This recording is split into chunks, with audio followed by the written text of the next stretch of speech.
Tri-Vine Harvester in Newton, Kansas is a new grain harvester manufacturer.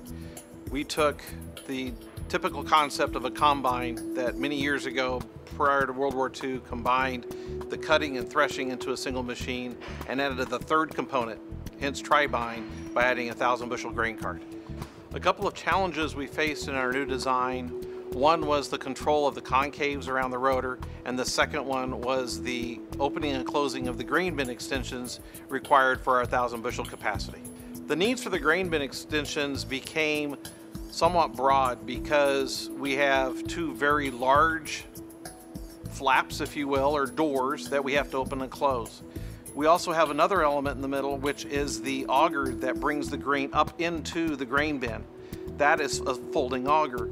The heart of the combine is the rotor. That's where all the threshing takes place. And outside of the rotor is the concaves. And the concaves need to be in a certain location. And that location varies crop to crop. It could be set close, it could be set wide. And you need to be able to control that and know where they are, depending on your crop conditions.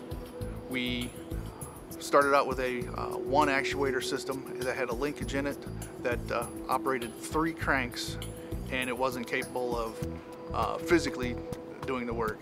The actuator was plenty strong, but we needed to be able to control all 3 cranks at the same time. We needed an actuator that we could get a signal from that would be repeatable and use that to determine how far our concaves were from the rotor. We have considered using hydraulic as well as a standard H-bridge type actuators, which has been an industry standard for a number of years. One of the things that is experienced with the hydraulic units using hydraulic cylinders is you always have internal leaks. Therefore, it's very difficult to lock things into place. Using an H-bridge type actuator, now you require a high current type controller to be able to switch them, or using external relays to switch to be able to change directions. But they typically use a different device than also for feedback.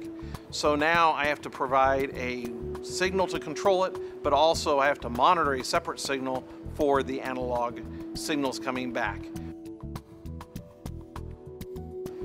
So in 2015, when we started our design process, we focused on using an electric actuator for the concave as well as the grain bin extensions.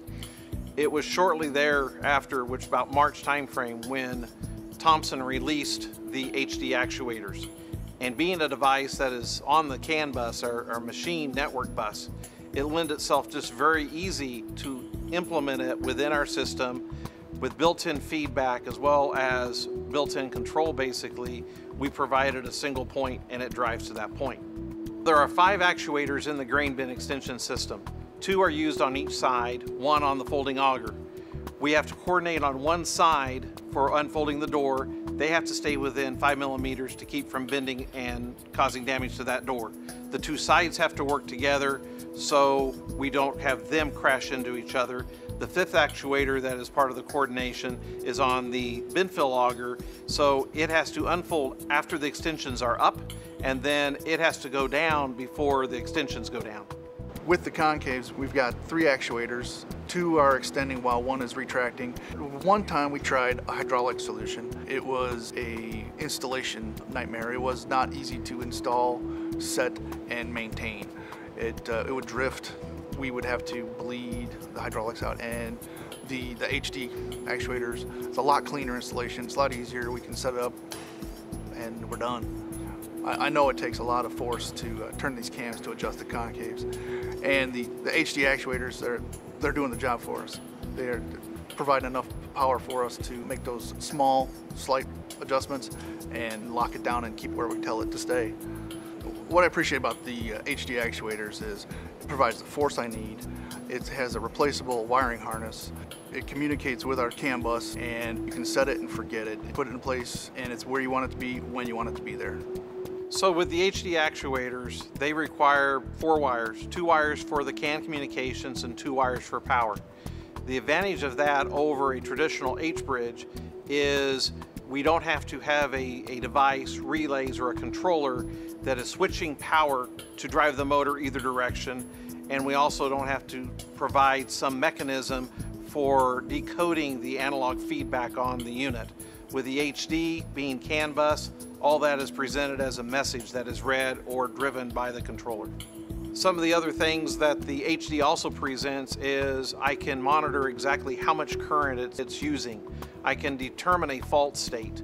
So just by reading a simple CAN message, I know if one of them has failed, which I can use to either not allow damage to occur to the system and also be able to report that back to the operator, where with a traditional H-bridge, that's much more difficult to achieve. So with the concaves, the implementation on the CAM system, we're required to have two extending while the third is retracting, or vice versa if we're going the other direction. Because of them being on the CAN bus, that is easily achieved because the way they are internally providing feedback for their position. Trying to do that with an H-bridge and stop motion and change direction would have been a lot more through hardware than software, and a lot more difficult. With an HD unit over the network bus, all the information, power is provided to the unit, a position is given for it to drive to, and that feedback is available instantaneously.